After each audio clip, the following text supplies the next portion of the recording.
Hello everyone, आज हम पढ़ेंगे क्लास 9 ज्योग्राफी का चैप्टर नंबर फर्स्ट, जिसका नाम है इंडिया साइज एंड लोकेशन। इस चैप्टर में हम इंडिया के साइज एंड लोकेशन के बारे में जानेंगे, वर्ल्ड में इंडिया की क्या पोजीशन है इसके बारे में जानेंगे और साथ में हम इंडिया की नेबरिंग कंट्रीज के बारे में जानेंगे।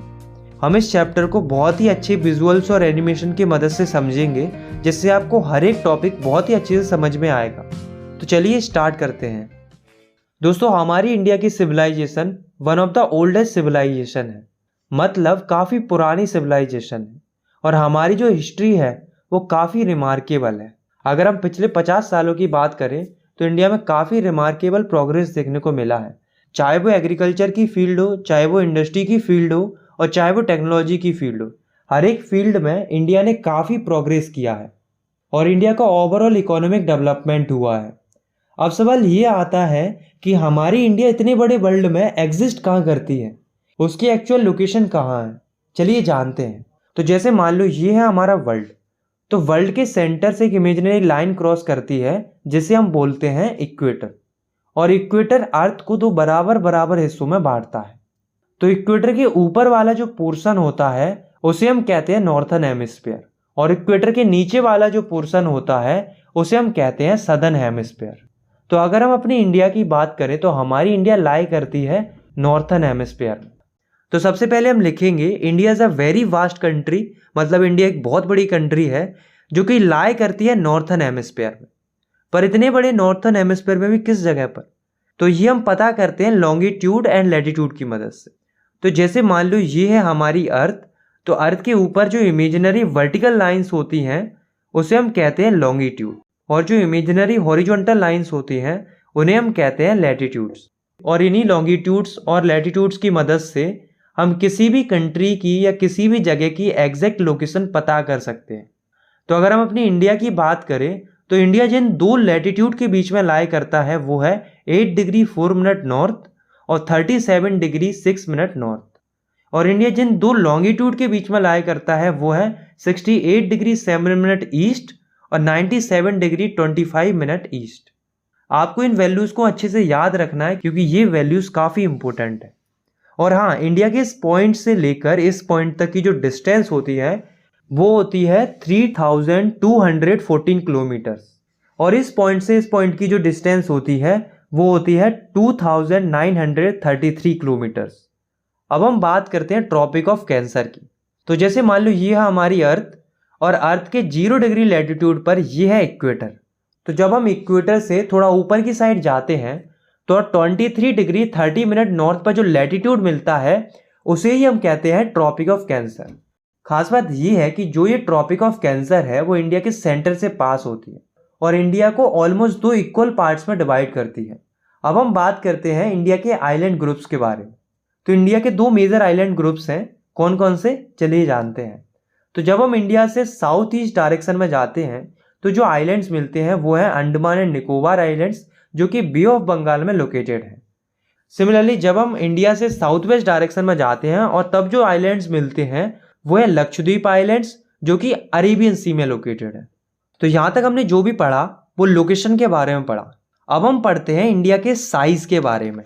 तो अगर हम अपनी इंडिया के टोटल लैंडमास की बात करें, यानी कि टोटल ज्योग्राफिकल एरिया की, तो इंडिया का टोटल ज्योग्राफिकल एरिया है 3.28 मिलियन स्क्वायर किलोमीटर। और अगर हम वर्ल्ड वाइड देखें तो इंडिया वर्ल्ड के 2.4% ज्योग्राफिकल एरिया में लाई करता है। अगर हम एरिया वाइज देखें तो इंडिया वर्ल्ड में 7th लार्जेस्ट कंट्री है, आप इस ग्राफ में भी देख सकते हो। अगर हम अपनी इंडिया की लैंड बाउंड्री की बात करें तो इंडिया की टोटल लैंड बाउंड्री है 15,200 किलोमीटर्स। और अगर हम अपनी इंडिया की कोस्ट लाइन की बात करें, मतलब कितना एरिया हमारा ओशन से लगा हुआ है, तो इंडिया की टोटल कोस्ट लाइन है 7,516.6 किलोमीटर। इसमें लक्षद्वीप और अंडमान एंड निकोबार आइलैंड्स भी इंक्लूडेड हैं। इनफैक्ट हमारी इंडिया की कोस्ट लाइन जितनी ज़्यादा कनेक्टेड है इंडियन ओशियन के साथ उतनी किसी भी कंट्री की नहीं है।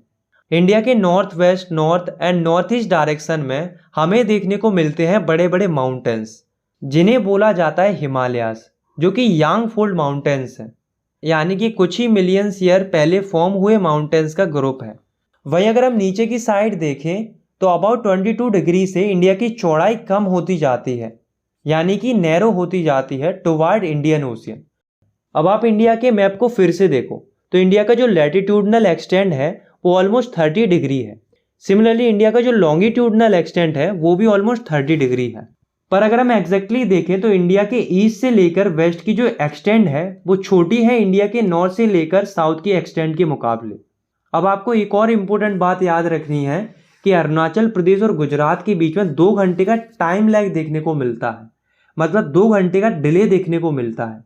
ऐसा इसलिए होता है क्योंकि इन दोनों स्टेट्स के बीच में डिस्टेंस बहुत ज़्यादा है और हमारी अर्थ कंटिन्यूसली रोटेट कर रही है, जिस वजह से अरुणाचल प्रदेश में सनराइज 2 घंटे पहले हो जाता है एज कम्पेयर टू गुजरात, वही गुजरात में सनराइज 2 घंटे बाद देखने को मिलता है।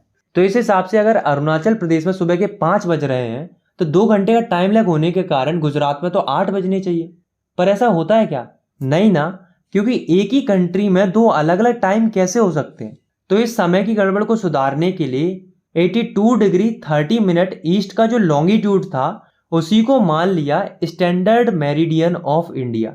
ये जो स्टैंडर्ड मेरिडियन है वो इंडिया के मिर्जापुर उत्तर प्रदेश से पास करता है। अब इसी को क्यों चुना गया एज ए स्टैंडर्ड मेरिडियन? तो ऐसा इसलिए क्योंकि ये इंडिया के ऑलमोस्ट बीच से निकलता है और इसी के अकॉर्डिंग जो है इंडिया का टाइम कैलकुलेट किया जाता है। भले ही अरुणाचल प्रदेश में 2 घंटे पहले सूरज निकलता हो और गुजरात में 2 घंटे बाद निकलता हो, पर टाइम जो कैलकुलेट किया जाएगा वो इसी के हिसाब से किया जाएगा।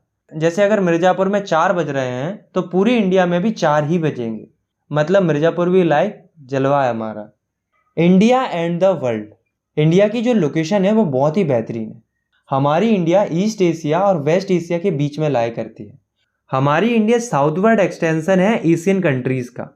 अगर मैं साफ साफ शब्दों में कहूँ, India has very strategic central location. अब पता है इतनी अच्छी लोकेशन होने का फ़ायदा क्या होता है? फ़ायदा ये होता है कि हम वर्ल्ड के साथ बहुत अच्छे से कनेक्टेड रह पाते हैं।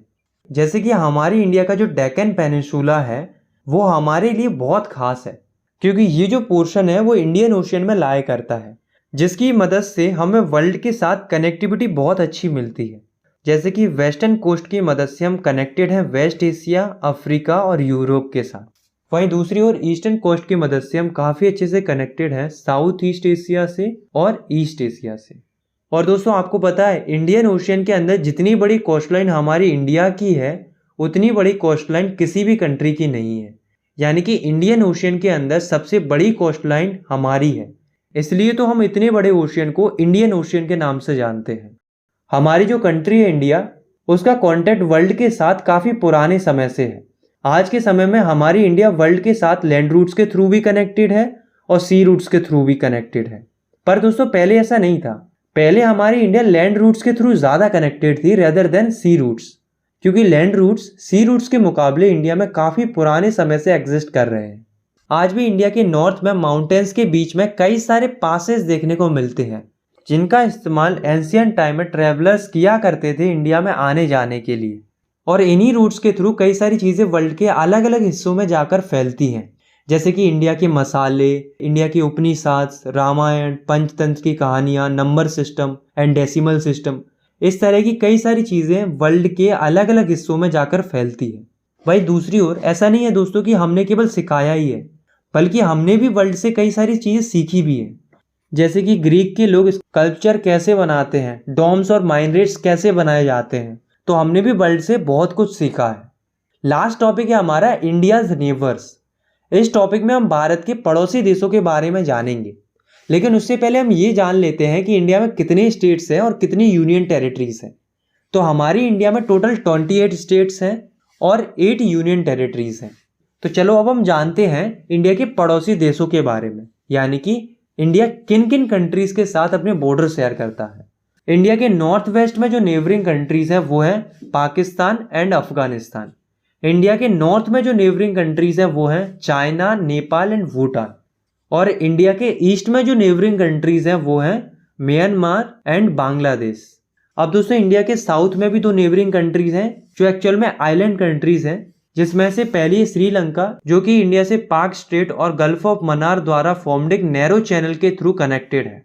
सिमिलरली दूसरा आइलैंड पड़ोसी देश है मालदीव्स, जो कि लक्षद्वीप आइलैंड्स के साउथ में लोकेटेड है। तो ये है हमारे सभी पड़ोसी देश। तो यहाँ पर हमारा ये चैप्टर खत्म होता है। आई होप आपको ये वीडियो पसंद आई होगी। अगर आपको ये वीडियो पसंद आई तो आप इस वीडियो को लाइक कर सकते हो, चैनल को सब्सक्राइब कर सकते हो इसी तरीके की क्लास 9th की एनिमेटेड वीडियोस को आगे देखने के लिए। बाकी मिलते हैं नेक्स्ट वीडियो में, तब तक के लिए टेक केयर, बाय बाय।